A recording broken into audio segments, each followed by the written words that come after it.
जय हिंद दोस्तों, कैसे लोग उम्मीद करता हूँ सभी मस्त होंगे, अपने शिक्षण कार्य में व्यस्त होंगे। स्वागत है सभी का सीटेट जुलाई 2025 के एग्जाम में। आज हम करने वाले हैं एसएसटी एंड सामाजिक विज्ञान के मोस्ट इंपॉर्टेंट क्वेश्चन, जो कि पेपर 2 है। एसएसटी के प्रीवियस ईयर क्वेश्चन पेपर हल करने वाले हैं। क्वेश्चन बहुत ही महत्वपूर्ण है। चैनल पर जो भी नए हैं, चैनल को सब्सक्राइब कर लीजिए। चलिए क्लास को स्टार्ट करते हैं। और पहला क्वेश्चन है, स्थानीय समाचार पत्र से मौसम की जानकारी का संग्रह किस प्रकार का स्रोत है? प्राथमिक और तृतीयक दोनों, प्राथमिक स्रोत, द्वितीयक या तृतीयक स्रोत? कौन सा ऑप्शन करेक्ट है? क्वेश्चन बहुत ही महत्वपूर्ण है।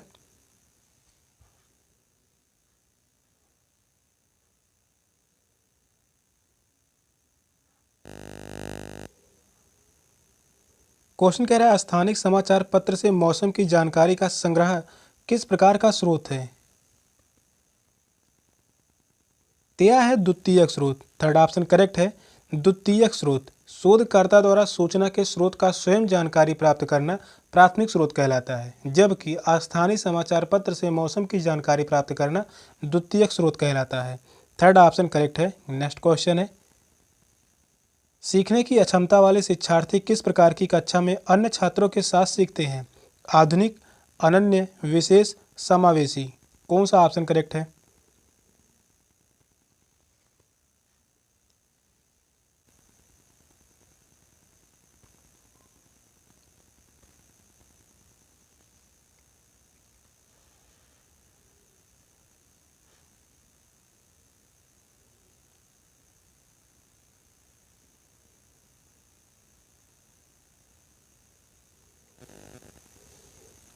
क्वेश्चन कह रहा है, सीखने की अक्षमता वाले शिक्षार्थी किस प्रकार की कक्षा में अन्य छात्रों के साथ सीखते हैं?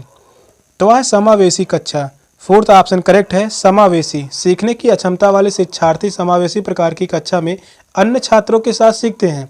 और समावेशी शिक्षा या एकीकरण के सिद्धांत के अंतर्गत सामान्य छात्र एक दिव्यांग छात्र के साथ विद्यालय में अधिकतर समय बिताता है, और विशेष शैक्षणिक आवश्यकताओं की पूर्ति के लिए एक सामान्य छात्र और एक दिव्यांग को समान शिक्षा प्राप्ति के अवसर मिलने भी चाहिए। समावेशी प्रकार की कक्षा में सामान्य छात्र और एक दिव्यांग छात्र को सामान्य शिक्षा प्राप्ति के अवसर मिलने चाहिए। फोर्थ ऑप्शन करेक्ट है, समावेशी कक्षा। नेक्स्ट क्वेश्चन है, निम्नलिखित सिद्धांत किसने दिया? यहाँ पर सिद्धांत दिए गए हैं। यह किसका सिद्धांत है? सभी बच्चे विकास के समान अनुक्रम से गुजरते हैं, लेकिन विभिन्न दरों से। इसलिए शिक्षक को पूरी तरह से कक्षा के लिए नहीं, बल्कि व्यक्तिगत बच्चों और छोटे समूहों के लिए गतिविधियों की योजना बनानी चाहिए। यह सिद्धांत किसका है? जीन पियाजे, C.L. Ogden, D Purcell, J.L. Bell? कौन सा ऑप्शन करेक्ट है?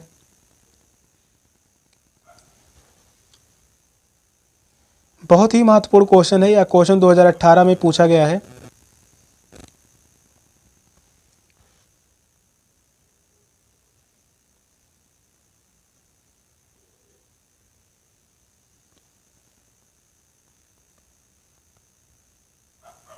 यहाँ पर सिद्धांत दिया गया है। यह सिद्धांत किसका है? सिद्धांत कह रहा है, सभी बच्चे विकास के समान अनुक्रम से गुजरते हैं, लेकिन विभिन्न दरों से। इसलिए शिक्षक को पूरी तरह से कक्षा के लिए नहीं, बल्कि व्यक्तिगत बच्चों और छोटे समूहों के लिए गतिविधियों की योजना बनानी चाहिए। यह सिद्धांत है जीन पियाजे का। फर्स्ट ऑप्शन करेक्ट है, जीन पियाजे। जीन पियाजे का सिद्धांत विकासी अवस्था सिद्धांत कहलाता है। इनका सिद्धांत क्या कहलाता है? विकासी अवस्था सिद्धांत कहलाता है। विकासी अवस्था सिद्धांत कहलाता है।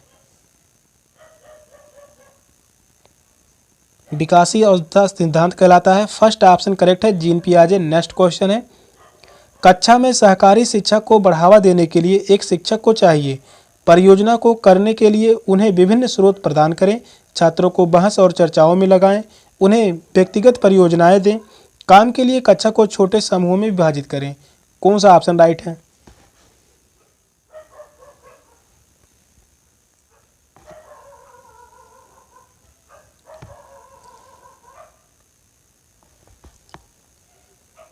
क्वेश्चन कह रहा है, कक्षा में सरकारी शिक्षा को बढ़ावा देने के लिए एक शिक्षक को चाहिए।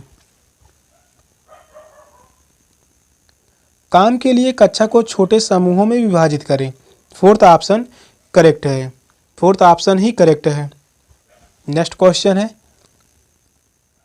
एक आत्मनिर्देशित आत्म अनुशासित सोच जो एक उचित तरीके से गुणवत्ता के उच्चतम स्तर पर तर्क करने का प्रयास होती है उसे कहते हैं अमूर्त सोच, आलोचनात्मक सोच, जटिल सोच, बुद्धिमान सोच।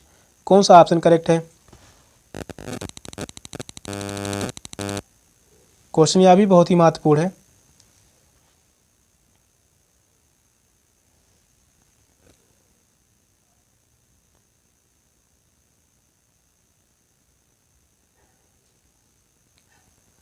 क्वेश्चन कह रहा है एक आत्मनिर्देशित आत्म अनुशासित सोच जो एक उचित तरीके से गुणवत्ता के उच्चतम स्तर पर तर्क करने का प्रयास होती है उसे कहते हैं, उसे कहा जाता है आलोचनात्मक सोच। सेकंड ऑप्शन करेक्ट है, आलोचनात्मक सोच। एक आत्मनिर्देशित आत्म अनुशासित सोच जो एक उचित तरीके से गुणवत्ता के उच्चतम स्तर पर तर्क करने का प्रयास होती है उसे आलोचनात्मक सोच कहा जाता है। सेकंड ऑप्शन करेक्ट है। नेक्स्ट क्वेश्चन है, अजंता गुफा चित्रों में इस्तेमाल किए गए रंग निम्नलिखित में से किस सामग्री से प्राप्त किए गए हैं? बहुत ही इंपॉर्टेंट क्वेश्चन है। स्लेट से, पशु अंगों के अवशेष, ग्रेफाइट, पौधों और खनिज। कौन सा ऑप्शन करेक्ट है? यह क्वेश्चन काफ़ी बार पूछा गया सेट के एग्जाम में। 2018 में यही क्वेश्चन 2022 में भी पूछा गया है।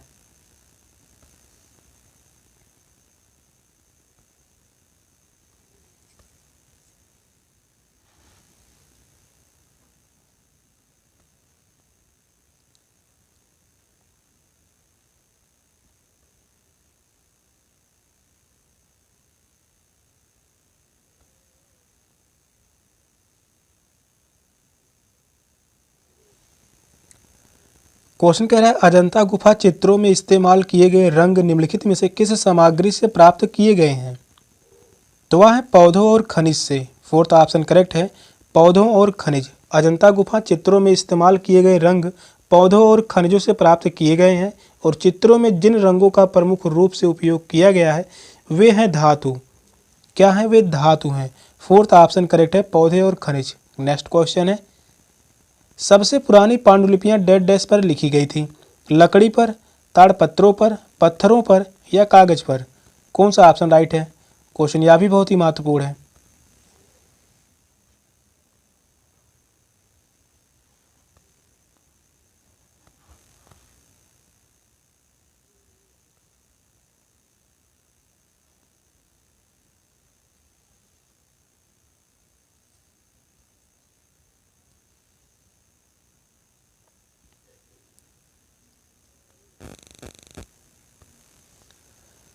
सबसे पुरानी पांडुलिपियां किस पर लिखी गई थी?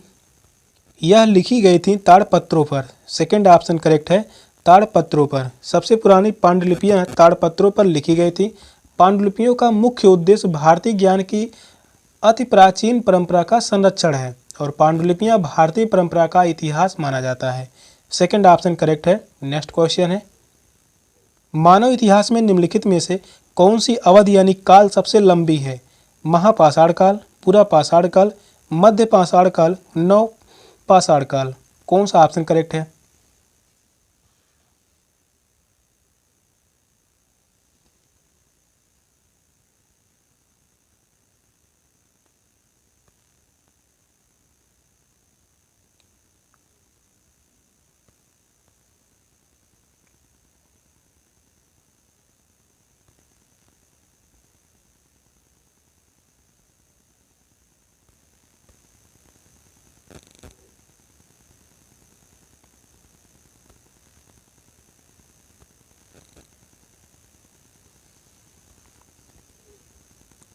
मानव इतिहास में निम्नलिखित में से कौन सी अवधि सबसे लंबी है? वह है पूरा पाषाण काल। सेकंड ऑप्शन करेक्ट है, पूरा पाषाण काल। मानव इतिहास में सबसे लंबी अवधि पूरा पाषाण काल है और पूरा तत्वविदों के अनुसार पूरा पाषाण काल की अवधि 20 लाख वर्ष से 12,000 वर्ष पहले तक की है।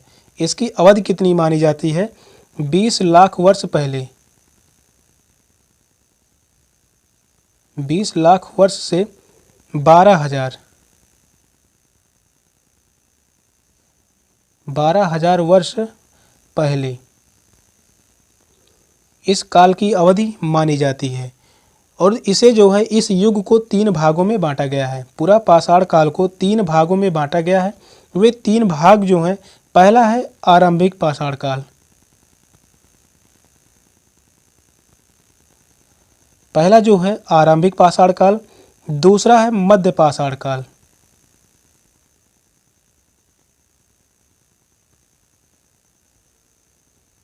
तीसरा जो है वह है उत्तर पाषाण काल।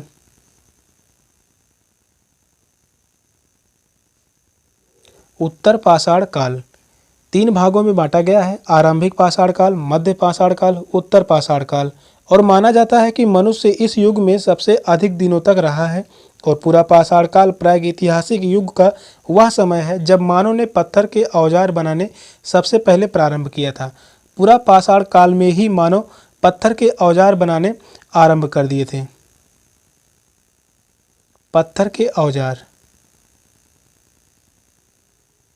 इसी पाषाण काल में ही शुरू हुआ था, पूरा पाषाण काल। सेकंड ऑप्शन करेक्ट है। नेक्स्ट क्वेश्चन है, दिए गए कथनों ए बी को पढ़िए और सही उत्तर का चयन कीजिए। पहला कथन कह रहा है मेहरगढ़ पाकिस्तान के मोलन दर्रे के पास एक उपजाऊ मैदान में स्थित है। वहीं दूसरा कथन कह रहा है यहाँ खेती और पशुपालन के साक्ष्य पाए जाते हैं। ऑप्शन है ए बी दोनों सत्य हैं। सेकंड ऑप्शन है ए सत्य है बी असत्य है।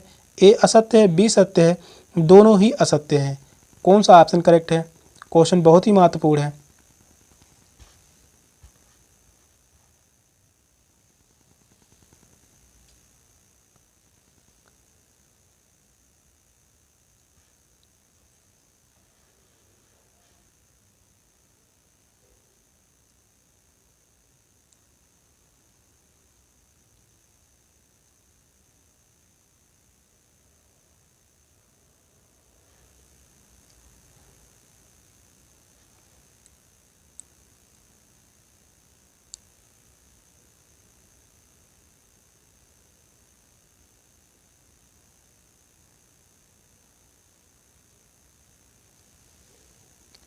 यहाँ पर 2 कथन दिए गए हैं। इन दोनों कथनों में कौन से कथन सही हैं? पहला कथन जो कह रहा है मेहरगढ़ पाकिस्तान के बोलन दर्रे के पास एक उपजाऊ मैदान में स्थित है, पहला कथन सही है।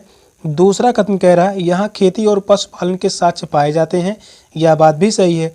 दूसरा कथन भी सही है। फर्स्ट ऑप्शन करेक्ट है। ए और बी दोनों ही कथन सही है। मेहरगढ़ पाकिस्तान के बोलन दर्रे के पास एक उपजाऊ मैदान में स्थित है, यह बात सही है। और यहाँ खेती और पशुपालन के साक्ष्य भी पाए गए, यह बात भी सही है। इस स्थल से सिंधु सभ्यता के विकास और उत्पत्ति का पता चलता है। फर्स्ट ऑप्शन करेक्ट है, दोनों ही कथन राइट है। नेक्स्ट क्वेश्चन है, भारत के निम्नलिखित राज्यों में से किस एक राज्य में हड़प्पा के नगर सबसे बड़ी संख्या में मिले? जम्मू और कश्मीर, पंजाब, हरियाणा या गुजरात? कौन सा ऑप्शन करेक्ट है? ये सभी जितने भी क्वेश्चन कराए जा रहे हैं प्रीवियस ईयर क्वेश्चन पेपर हैं। क्वेश्चन पूछे गए हैं सेट के एग्जाम में और पूछे जाने की पूरी संभावना भी है। क्वेश्चन बहुत ही महत्वपूर्ण है।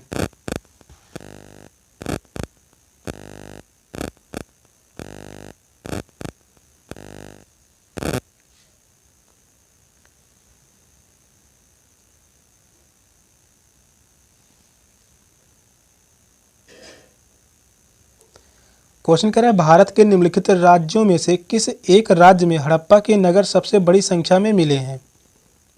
तो वह है गुजरात। फोर्थ ऑप्शन करेक्ट है, गुजरात। भारत के गुजरात राज्य में हड़प्पा के नगर सबसे बड़ी संख्या में मिले और गुजरात में कुल 9 नगर मिले हैं। कितने नगर मिले हैं? तो 9 नगर मिले थे। और इसमें प्रमुख नगर जो है लोथल है, प्रमुख नगर लोथल है, सुरकोटदा है,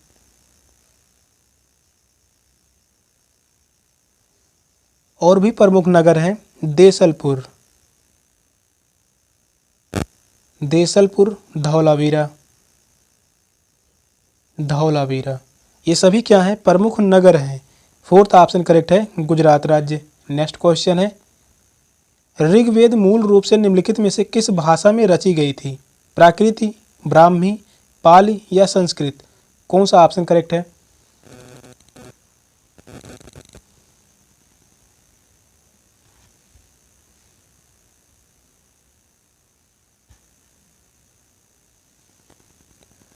ऋग्वेद मूल रूप से निम्नलिखित में से किस भाषा में रची गई थी?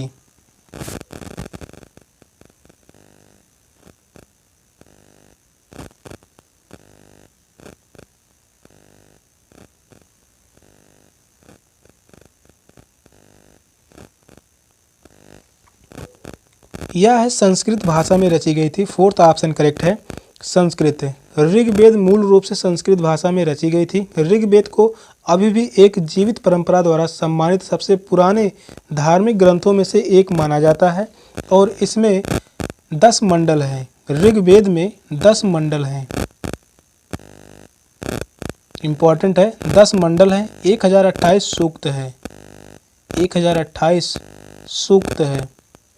फोर्थ ऑप्शन राइट है। नेक्स्ट क्वेश्चन है, 6ठी शताब्दी ईसा पूर्व में मगध महाजनपद के पहले शासक थे। अजातशत्रु, महावीर, प्रसेनजीत, बिंबिसार। कौन सा ऑप्शन करेक्ट है?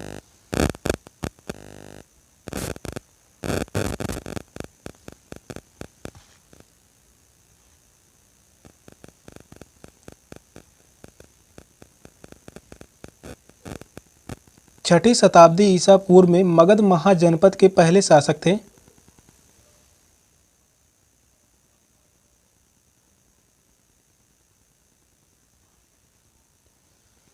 तो बिंबिसार थे। फोर्थ ऑप्शन करेक्ट है बिंबिसार। छठी शताब्दी ईसा पूर्व में मगध महाजनपद के पहले शासक बिंबिसार थे और ईसा पूर्व छठी शती में बिंबिसार द्वारा हर्यक वंश की स्थापना मगध में की गई थी। बिंबिसार द्वारा हर्यक वंश की स्थापना की गई थी। हर्यक वंश की स्थापना किसने किया था? बिंबिसार ने। और ये महाजनपद आज के उत्तरी अफगानिस्तान से बिहार तक और हिंदकुश से गोदावरी नदी तक फैला हुआ है। मगध दक्षिण बिहार में अवस्थित या इसकी राजधानी राजगिरी थी। मगध जो है कहाँ पर है? या जो है बिहार में है। और इसकी राजधानी की बात करते हैं, इसकी राजधानी थी राजगिरी। फोर्थ ऑप्शन राइट है बिंबिसार। नेक्स्ट क्वेश्चन है, निम्नलिखित में से कौन बौद्ध धर्म के त्रिरत्नों में से नहीं है? पूछा है यहाँ पर त्रिरत्नों में से नहीं है। संघ, बुद्ध, धम्म, अहिंसा। कौन सा ऑप्शन राइट है?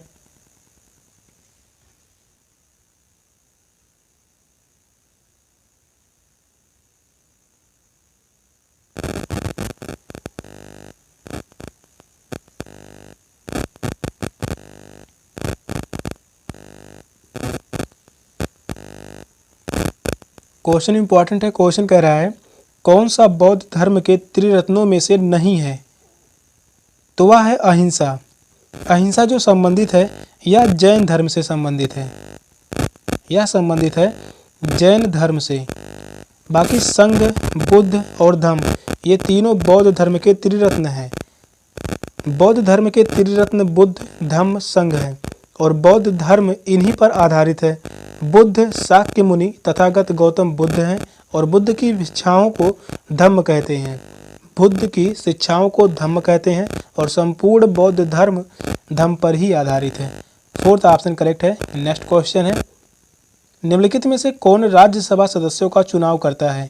विधानसभा के सदस्य यानी विधायक, विधानसभा निर्वाचित क्षेत्र के मतदाता, संसदीय निर्वाचन क्षेत्रों के मतदाता, लोकसभा सदस्य।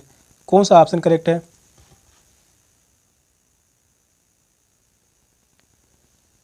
यह क्वेश्चन जो है संविधान से है। क्वेश्चन बहुत ही महत्वपूर्ण है।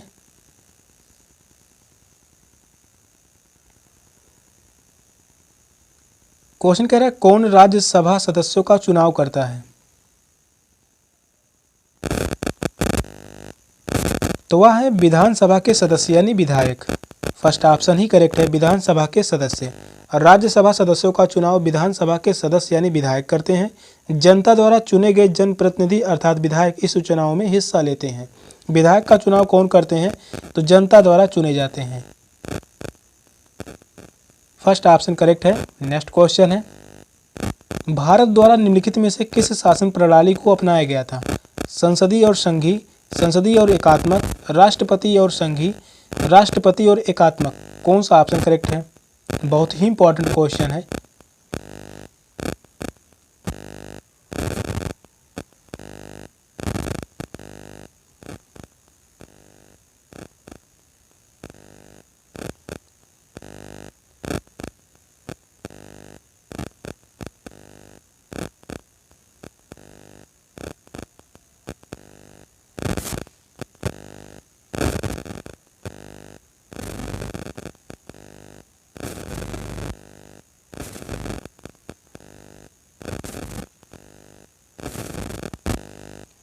भारत द्वारा निम्नलिखित में से किस शासन प्रणाली को अपनाया गया था? तो वह है संसदीय और संघीय। फर्स्ट ऑप्शन करेक्ट है, संसदीय और संघीय। भारत द्वारा संसदीय और संघीय शासन प्रणाली को अपनाया गया था और भारत में संसदीय शासन प्रणाली है। और अनुच्छेद 1 में कहा गया है, अनुच्छेद 1 में कहा गया है भारत राज्यों का एक संघ होगा। भारत राज्यों का एक संघ होगा, राज्यों का एक संघ होगा। यह कहाँ कहा गया है? भारत के अनुच्छेद 1 में। संविधान के अनुच्छेद 1 में कहा गया है भारत राज्यों का एक संघ होगा। फर्स्ट ऑप्शन करेक्ट है। सेशन का लास्ट क्वेश्चन था। क्वेश्चन कैसे लगे कमेंट में जरूर बताइएगा। चैनल पर नए हैं, चैनल को सब्सक्राइब कर लीजिए। मिलते थे अगली क्लास में, तब तक के लिए बाय बाय, टेक केयर, जय हिंद।